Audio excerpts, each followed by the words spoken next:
Welcome back. We're back with our special coverage of the coalition strikes in Iraq and Syria and the associated discussions here at the United Nations today. Here with me now is Senator Ron Johnson, Republican of Wisconsin. He's a member of the Senate Foreign Relations Committee. First of all, just tell us why you are here, who you're talking to here.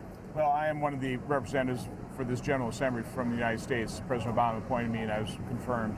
But what I'm primarily here to do is talk to as many of our coalition partners and potential partners, particularly Arab states, and convey to them that the only way we're going to have the public support in America for the action that's going to be necessary to defeat ISIS is they've got to be all in. They've got to be fully committed both militarily and financially to this battle. Do you believe that they are? Because we saw this resolution today passed at the Security Council that President Obama was chairing, where they've made significant promises, at least on paper. I mean, you have countries like Qatar, Saudi Arabia, promising to make it illegal to fund terror groups, to track citizens who may be going to try to fight overseas. And 5 Arab states participated, and were willing to do it publicly in those airstrikes. Right. Is that enough? No, but it's a good first step, and we need to continue to draw them into complete commitment and involvement. How do you go about making sure that they are in for the long haul? Because the United States is talking about, I mean, this is a multi-year operation.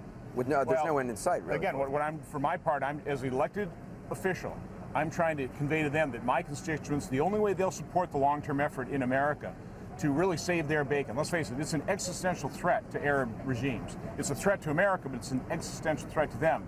If they expect America and Americans to support that effort, they've got to be fully committed. And I think we just keep pounding that point home, and hopefully they will understand that that's true, and they will step up. The new Prime Minister of Iraq was interviewed by Christian Amanpour yesterday, and one of the things he said is that U.S. needs to do more. They need more airstrikes.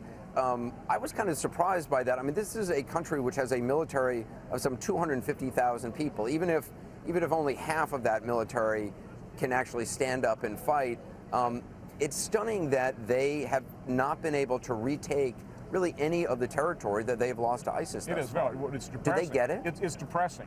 Now, I think we've already seen that there's certain divisions of the Iraqi security force that acquit themselves quite well. There's some special operations that certainly there in the refinery and Mosul Dam operations. So I think there are, but again, Maliki basically got rid of the professional corps, put in his cronies, and it hollowed out that military. I mean, that's obvious. So we're going to have to stand it back up. They had guys paying to become generals in the Iraqi military under Maliki so that they could essentially rake in a lot of money. It was a very lucrative position. Anderson, what I keep going back to is in 2007, when in that surge, there were about 6,000 to 8,000 members of Al-Qaeda in Iraq. I mean, that's really the successor organization.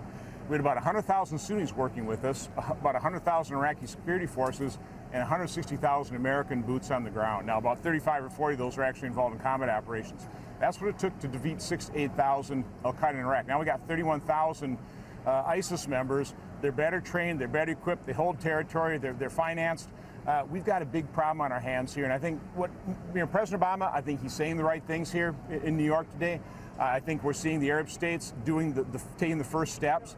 But this is going to be a long-term effort, and I think the most important thing that we have to convey to the American public is the truth. We have to be forthright. We've got to let them know this is what the threat is, and this is what it's going to take. And we ought to be doing a step-by-step process. This isn't a 2-week battle where, it's like in a movie where, okay, we come up with a strategy and ISIS is defeated. This is going to be a long-term battle, and ISIS is only one group that threatens America. Well, I mean, if, we had 10 years of training Iraqi security forces with tens of billions of dollars, many billions of dollars, and again, thousands of U.S. forces helping to train them and equip them, and still they weren't able to stand up to fight. Are we going to be able to help this process? But here's where we made a big mistake, by not leaving a stabilizing force to force that coalition to remain in place. I mean, in the end, it really is a governing solution here. You need the Sunnis, you need the Shia, you need the Kurds, you need those people, given the time to govern together, to work together, to start developing the level of trust, which obviously they didn't have. They came together in the surge, but then that trust was utterly broken. But would a stabilizing force, even of some 10,000 U.S. Troops, been able to basically force the Prime Minister Maliki to do something which he clearly was opposed to? I think so, because Maliki needed actually a larger force. I mean, originally we were talking about 24,000, and Maliki needed a large force from his standpoint, to protect himself against the Sunnis. The Sunnis needed a large stabilizing force to protect themselves from the Shia. So I mean, it really was that it enabled the trust-building process to go forward. When we pulled out, trust was broken, Maliki broke it, and so we're going to have to rebuild that trust that took a long time in 2007 to build. So, I mean, we're right back to ground zero, probably even worse because the trust was already broken once. So it's going to take a long time to rebuild that trust. But if we step back, if we're not willing to do you see doing this without U.S. forces on the ground? I just don't see how that's going to happen. You think it's inevitable that if we continue down this road, if the goal is to defeat ISIS, it's going to take U.S. forces? I don't see how we can do it any other way. Senator, I appreciate you being with us. Thanks. Good luck to you. Thank you. All right. Thanks very much, Senator Ron.